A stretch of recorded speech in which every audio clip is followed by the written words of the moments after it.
So before we get into the political side of things, can you tell us about your life outside of the Capitol? Yeah, well, I'm a business owner. I own a bunch of salons in the Twin Cities, and my kids are, grown up now. So my youngest is 25, so we're empty nesters essentially. Well, almost. We've got one still at home. The comeback was in law school. So, and my husband Doug has a company too, and so we're business people. And I looking at your resume as I was preparing for this, Eagan City Council for 8 years, mayor of the city as well, then state auditor. It's a heck of a resume. Why did you want to add state representative to that? Well, it's funny because back when I was on the council and mayor a long time ago, the Republicans were trying to recruit me to run all the time. I said, there's no way I'm going to do that, right? And a lot of it was because I had a company and I had no interest in, I would rather be, running something, right? Like a city, okay. It's very later in my career, and I feel like I have something to give,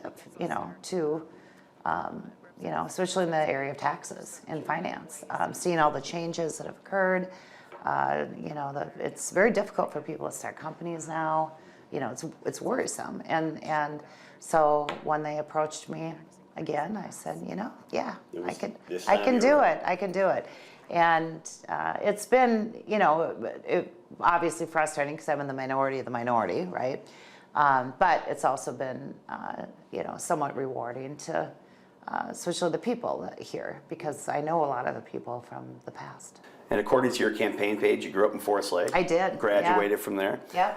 And now you've been living in the area that you've represented for about 15 years. Yeah. So what does it mean to be able to basically represent your hometown? Yeah, it's fun because my parents are in the district. Oh, wow. They're in the same house that I grew up in. I have siblings in the district. Because, when the redistricting maps came out, it brought Forest Lake into my area. I used to be more White Bearish, kind of a mix, right? Hugo and White Bear.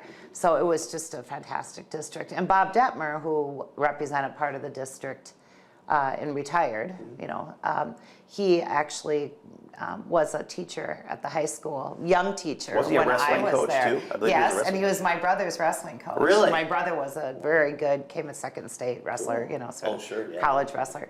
One of my brothers. So there's just a lot of connections there. And that was, again, part of the reason that I decided to do it, because I have a lot of ties, to the community, to the area. And when you talk to the folks in your community, what do they want to see happen here at the Capitol? Well, not what's been happening at the Capitol, for sure. I think, people generally want government to work, but to stay out of their lives, right? And they don't want they don't want the sort of what I would call the left-wing ideology, that has just permeated everything, including their schools and, and everything. And so, my district tends to be fairly Republican, not like some of the greater Minnesota districts, but I think I won it by 12 points or 11 points or something like that. And it's filled with people, generally middle-class folks that have two income earner families. The way I grew up, both my parents worked, and I was kind of a latchkey kid, right? And big family, and so that's what they want. They want government to function and provide those basic things, but not to, try to tell them how to live their lives, right? Or bring ideology in that they don't agree with. So let's talk taxes a little bit. You're on the taxes committee. Yeah. And I think you were a little disappointed about the outcome in taxes, in terms of taxes for the 2023 session. What didn't you like, and what would you like to see in 2024? Well, in 2024.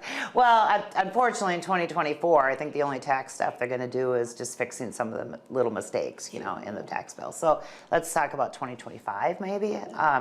What did I not like about the tax bill? All of it, pretty much. I mean, all of it. The majority spent the entire surplus minus little tiny checks that they sent to people, and raised taxes. $9 billion. That's insane, right? And the price of government's gone up 40%, and that's the opposite of the direction that we should be going. Especially, inflation's hit people's budgets bad, and so people could have used bigger refund checks, right? You know, and that was promised. The whole Social Security issue. You know, a lot of people campaign on both sides of the aisles for a full exemption of Social Security, because that's the way it is in many, many states across this nation. And that didn't happen either. It was a partial exemption of Social Security.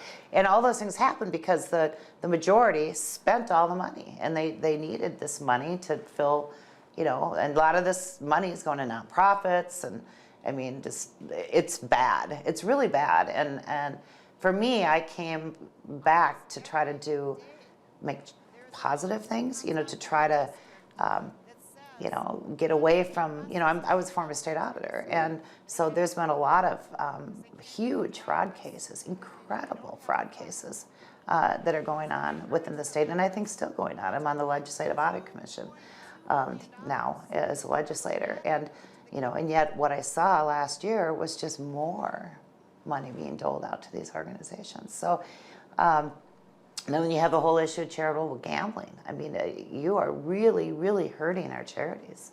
You know, this bill is really horrible for the charities.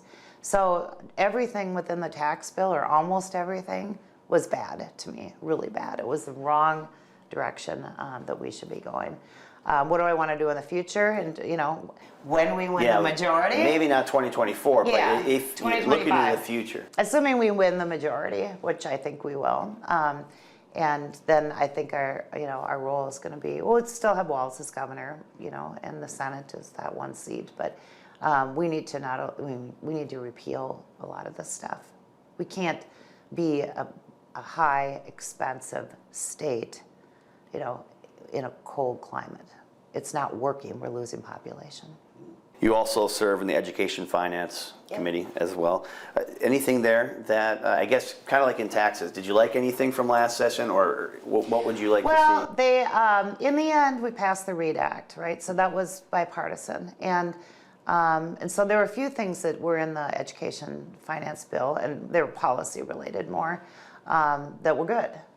Including the reading, because we needed to change how we teach reading. Yeah. Our kids are way behind, you know, we've been teaching it wrong, and but there's also things in there that didn't make sense. So Republicans had a bill that spent the same amount of money, so it wasn't like less money, but it didn't have all the mandates. I think there were like 60 some mandates in there, and so now you see schools that are negotiating with teachers, you know, contracts, and the districts, after huge increases, right, in funding, they're saying that they don't have enough money. What do you think about that? It's crazy.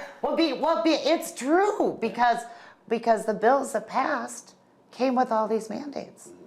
So the dollars they got are being, you know, the state is mandating that they use them for non-classroom things, and you know, so they're right that, you know, and it's sad because the money should be going in the classroom, period.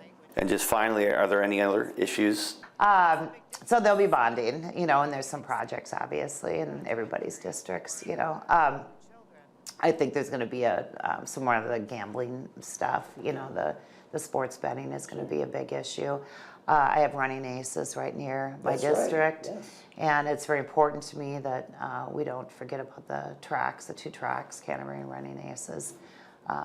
We can't just give monopolies to some entity and let everybody else starve, right? So that's going to be a big issue. But I think this session is going to be all about fixing things, because the majority passed things so fast that there's errors in the bills, which is, you know, going to happen when you're passing things that fast. And so I think that my guess is that that's what this session will be about. Yeah. Representative Anderson, thank you very much. Thank you.